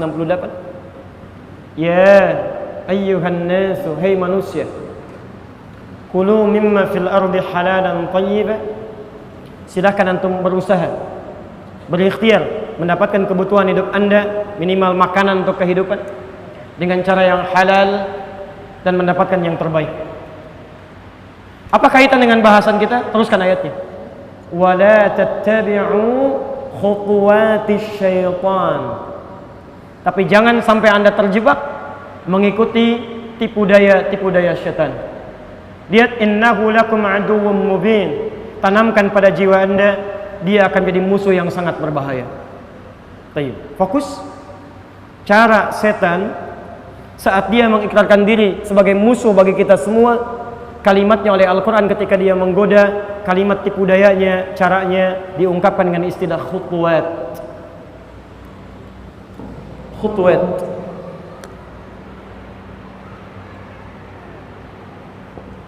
Wala tattabi'u khutuwati syaitan. Khutuwat. Fokus. Kata khutuwat itu jamak dari kata khutbah. Khutbah. Khutbah ya khutbah. Sedangkan kata khutbah tidak disebutkan dalam pemaknaan bahasa Arab sampai dengan sekarang, kecuali memiliki arti yang sangat dalam. Satu, rencana yang sangat matang, strategis. Jadi kalau ada misalnya militer ingin melaksanakan satu operasi, maka mereka akan membuat khutbah dulu, rencana strategis, punya plan. Begini cara kita mulai masuknya, begini mengatasi perlawanannya, begini cara penindakannya, begini cara menutupnya. Itu khutbah. Taib, bisa berarti juga pemetaan yang sangat rinci, peta yang rinci. Antum kalau kuliah, misalnya S1, kalau di Timur Tengah ada S2, magister atau doktorat, itu sebelum menulis tesis atau disertasi mesti membuat peta bahasan dulu sampai rinci, dari mulai garis-garisnya, dari mulai referensinya, dari mulai pembahasannya, poin-poinnya, sampai dengan rencananya, sampai bahasan apa ini kemudian ingin diselesaikan, A sampai Z-nya. Itu semua disebut dengan khutbatul bahthi. Khutbah. Jamaknya disebut dengan khutwat. Allahu Akbar. Ketika setan mengikrarkan diri sebagai musuh untuk kita bersama, ternyata segala hal yang dimungkinkan oleh setan sebagai posisi yang musuh bagi kita untuk memalingkan kita dari Allah Subhanahu wa taala, semua langkahnya disiapkan dengan sangat matang oleh setan sampai disebut oleh Al-Qur'an dengan nama khutwat, jamak dari kata khutbah. Seakan-akan Allah ingin menyampaikan, "Hei, hati-hati, godaan setan itu tidak biasa. Dia punya rencana yang sangat matang, punya peta yang sangat terperinci." Anda bisa bayangkan kalau khutbah saja sudah demikian matangnya, maka bagaimana ketika ini dijamakkan jadi khutwat? Artinya planning setan bukan cuma A, tapi B, C, D sampai dengan Z-nya. Tidak bisa menggoda Anda lewat satu hal, dia akan masuk lewat sisi yang lainnya. Dan hebatnya, dia bisa menggoda dengan godaan yang sama pada dua orang yang berbeda dengan cara yang tidak sama. Keduanya sama, digoda untuk tidak menunaikan tahajud, tapi bisa masuk dengan cara yang sama. Karena saking pahamnya kebiasaan seorang anak Adam, dia bisa masuk dengan cara yang berbeda. Yang satu cukup dibuat ngantuk luar biasa, nggak bisa bangun. Yang satu, masya Allah, bukan cuma sulit bangun. Ya, awas hati-hati. Kalau yang pertama dibuat berat bangunnya, sampai pasang alarm 3 kali. Mau bangun jam 3, pasang alarm dari jam 2. Alarm kedua setengah 3. Alarm ketiga jam 3 kurang seperempat. Alarm pertama mematikan alarm kedua. Alarm kedua untuk mematikan alarm ketiga. Alarm ketiga masih susah bangun juga. Ini masih biasa. Ada yang kedua bisa bangun, tapi cara menggodanya, maaf, beda dengan yang pertama. Cukup dikasih informasi tentang bola, bergeser dia dari tahajud menjadi nonton urusan dunia. Selesai masa. Goalnya sama, tujuannya sama. Bagaimana caranya supaya tidak menunaikan sholat, tapi bisa masuk dengan cara yang berbeda. Ini yang disebut dengan khutwat. Makanya hati-hati, setan itu paham betul karakter kita. Dia kenal siapa Anda. Makanya dia itu mengikuti kita sejak mulai dilahirkan sampai dengan tumbuh dewasa sampai meninggal menghadap kepada Allah Subhanahu wa taala. Makanya hal pertama yang dilakukan oleh Hannah, ibundanya Maryam, istrinya Imran, namanya Hannah, punya anak namanya Maryam. Ketika pertama kali anaknya dilahirkan, hal yang pertama dilakukan bukan dalam konteks bersyukur pada Allah Subhanahu wa taala dengan kalimat-kalimat thayyibah, tapi tidak hanya itu. Dia memohon kepada Allah untuk dilindungi anaknya dari godaan setan. Quran surah yang ketiga Ali Imran ayat 36, posisi paling kiri di pertengahan. Lihat kalimatnya. Sejak mulai lahir. Falamma wada'atha qalat rabbi inni wada'tuha untha. Ketika anaknya dilahirkan, dia katakan, ya Allah, yang lahir perempuan. Wallahu a'lamu bima wada'at wa laysa dzakaru kal untha. Kemudian dijawab oleh Allah, "Hei, Allah lebih tahu tentang maslahat yang dilahirkan.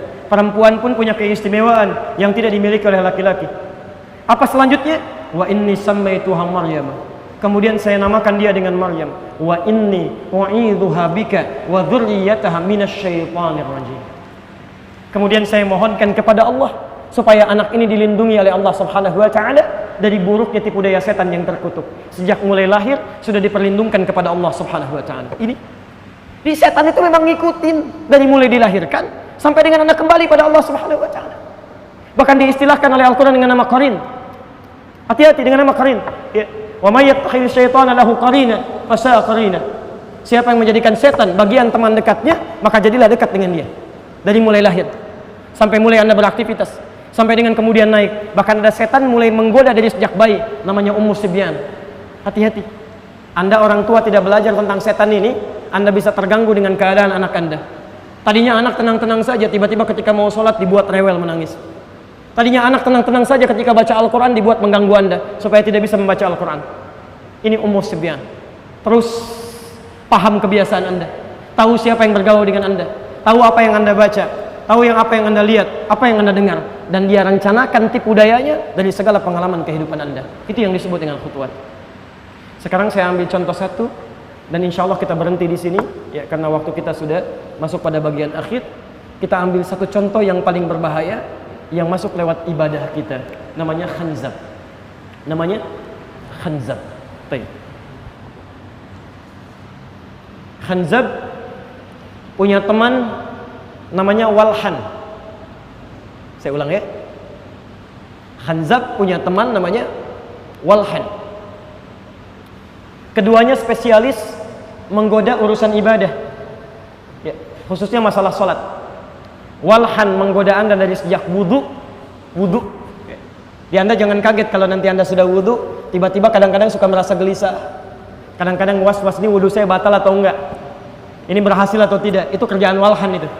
Walhan namanya. Nanti kita keluarkan, termasuk kitabnya ya. Kita ada referensinya, bukan cuma kalimat-kalimat semata, tidak. Sampai dengan Anda akan sholat, kita turunkan hadisnya di Abu Daud nomor hadis 666. Tadi saya sudah bacakan sebagiannya. Lihat ini ya, saya berikan satu ilustrasi.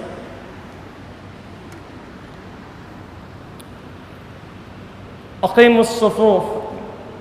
Nabi SAW sebelum menunaikan salat berbalik pada para sahabatnya. Nabi katakan aqimus sufuf. Tegakkan saf, luruskan. Fokus. Tidak disebutkan kalimat aqim dalam bahasa Arab. Berasal dari kata qama, ya, qama. Aqama yuqimu, iqama dari kata qama yang berarti tegak, berdiri tegak. Tidak miring kanan, miring kiri, depan atau belakang. Ya, tolong fokus sebentar. Yang kedua, ini yang jarang sekali diketahui oleh banyak orang yang sholat.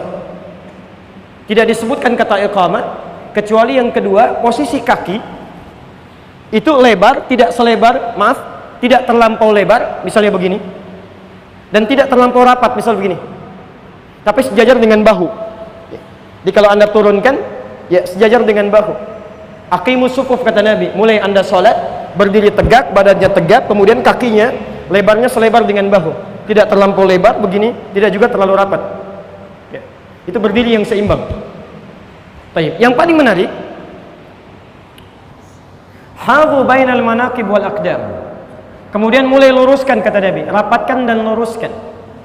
Ukuran rapat dan lurusnya ini yang paling menarik. Satu, disebut lurus oleh Nabi. Kata Nabi, kalau tumitnya itu sejajar dengan bahunya. Tumit sejajar dengan bahu. Jadi kalau antum ingin meluruskan saf dalam sholat, ya, praktek Nabinya yang diluruskan kakinya itu bukan jari bagian depan, tapi tumit bagian belakang. Saya senang sekali dengan imam kita tadi, Ustaz, waktu sholat Jumat. Beliau sampaikan, tolong luruskan, rapatkan, tolong tumitnya yang menempel kepada garis. Itu benar. Hadisnya di Abu Daud nomor hadis 666. Ya. Ayo ingat, saat Anda ingin meluruskan, ukuran lurus bukan jari bagian depan. Bukan jari bagian depan, tapi tumit bagian belakang. Jadi saat ada garis, Anda luruskan dengan tumitnya di sini, maka otomatis bahunya akan sejajar. Kalau tidak percaya silahkan. Anda luruskan tumit bagian belakang dengan garis, itu otomatis bahu akan sejajar. Itu ukuran Nabi. Kalau Anda luruskan kaki bagian depan, perhatikan, kaki bagian depan. Ukuran kaki kan macam-macam. Misal begini, ini kaki bagian depan, ini tumit bagian belakang. Anda luruskan kaki bagian depan, lihat, ukurannya beda-beda. ada ukuran 38, 39, 40, 41, 42. Ketika Anda luruskan kaki bagian depan, itu secara otomatis bahunya pasti akan bengkok. Makanya Nabi tidak sungkan kalau saf belum lurus, beliau keluar ke barisan, beliau luruskan bahunya, dan beliau minta untuk dirapatkan. Paham sampai sini? Baik. Apa pentingnya? Teruskan kalimatnya. Wala tadharu furjatin lisyaitan. Kemudian mulai rapatkan saf kalian, jangan berikan celah bagi setan untuk masuk. Lihat kalimatnya, furjatin lisyaitan. Wala tadharu furjatin, jangan berikan celah bagi setan masuk. Tidak disebutkan furjah dalam bahasa Arab kecuali celah yang muncul di antara satu sudut yang menempel. Celah yang muncul di antara satu sudut yang menempel seperti ini. Ini ada sudut nempel, ini ada celah. Ini furjat namanya, furjat. Ya, begini. Kalau seperti ini khalal namanya, khalal. Jadi kalau kaki antum dengan temannya misalnya nggak nempel sama sekali, yang satu kata imam rapatkan ya, nggak mau rapat juga, geser sini, geser lagi sini, geser sini, geser sini, sampai ke tembok gitu kan? Kadang-kadang susah gitu ya. Nah, itu namanya khalal, halal. Ya, yang seperti itu setan nggak masuk pun gampang digodanya. Karena kata Nabi, jangankan yang halal, yang furjat pun nempel begini, dia masih bisa masuk. Masih bisa masuk. Makanya bagaimana cara meluruskannya? Sekarang perhatikan, fokus. Kadang-kadang kan dalam sholat, ada yang berdirinya kaki tumit bagian belakang ke belakang, kaki bagian depannya keluar begini. Kalau antum praktekkan, kaki jari bagian depan keluar begini, yang tumit ke belakang begini. Jelas di sini? Baik, sekarang perhatikan, fokus. Berdiri semacam ini, kalau badannya tegak sepanjang menghadap kiblat, itu benar berdirinya, sah. Berdasarkan keterangan Nabi di hadis riwayat Al-Bukhari nomor hadis 751, 757, di hadis Muslim hadis 397. Famastaqbil qiblah, berdiri menghadap ke arah kiblat. Sepanjang Anda salat berdiri begini menghadap ke arah kiblat, sah salatnya. Cuma berdiri seperti ini, walaupun salatnya sah, masih beresiko digoda oleh setan. Sebab kalau teman Anda yang samping berdirinya begini pula, misal ini kaki kanan, ini kiri, berdiri begini. Kaki teman Anda yang kiri berdirinya sama. Jarinya yang kiri ke sini, kanannya kemudian ke dalam. Fokus, tadinya begini. Teman yang di samping ikut sama begini juga. Kaki kirinya berdiri begini, yang depannya nempel ke depan, yang belakang kemudian terbuka. Ini celah yang muncul dari kaki yang menempel di depannya, ini yang disebut dengan furjat. Kata Nabi, pada yang seperti ini pun setan ikut masuk. Itu yang dinamakan oleh Nabi dengan khanzab. Setan ikut masuk. Maka bagaimana caranya? Caranya kata para ulama, kalau Anda ingin menutup celahnya dengan bahasa Nabi, wala tadharu furjatin lisyaitan, maka tutup celahnya dengan menempelkan bagian kaki Anda seperti ini. Berdiri lurus, kaki depan, kaki belakang Anda berdirikan lurus begini. Kemudian temannya berdiri lurus, depan dengan belakang, Anda mulai tempelkan satu dengan yang lainnya begini. Baik, ketika ditempelkan seperti ini minimal akan beda suasana salatnya. Kalau nggak percaya silahkan, nanti sholat subuh, antum sholat di masjid ini atau di masjid lain, antum praktekkan seperti Nabi tadi sampaikan. Cara berdirinya sekarang rapatkan satu dengan yang lain, lurus begini, tempelkan satu dengan yang lainnya seperti ini. Demi Allah saya katakan, akan ada suasana berbeda sholatnya dibandingkan terpisah safnya begini. Apalagi seperti ini. Tapi hati-hati, hadisnya belum selesai. Walayyinu bi aidi ikhwanikum. Jangan sampai semangat kalian untuk menempelkan kaki begini menjadikan tangan teman kalian di samping sulit untuk bergerak. Begitu rapat begini mau takbir susah gitu kan? Nah, ini tidak diinginkan oleh Nabi. Anda keluar dari ketentuan ini, masuk khanzab kepada Anda, memberikan was-was. Dia katakan, ingat ini ya, ingat itu ya, sampai terjadilah hatta la yash'urul musalli kam raka'atan yusalli. Ada orang salat yang tidak sadar berapa rakaat sedang menunaikan salatnya.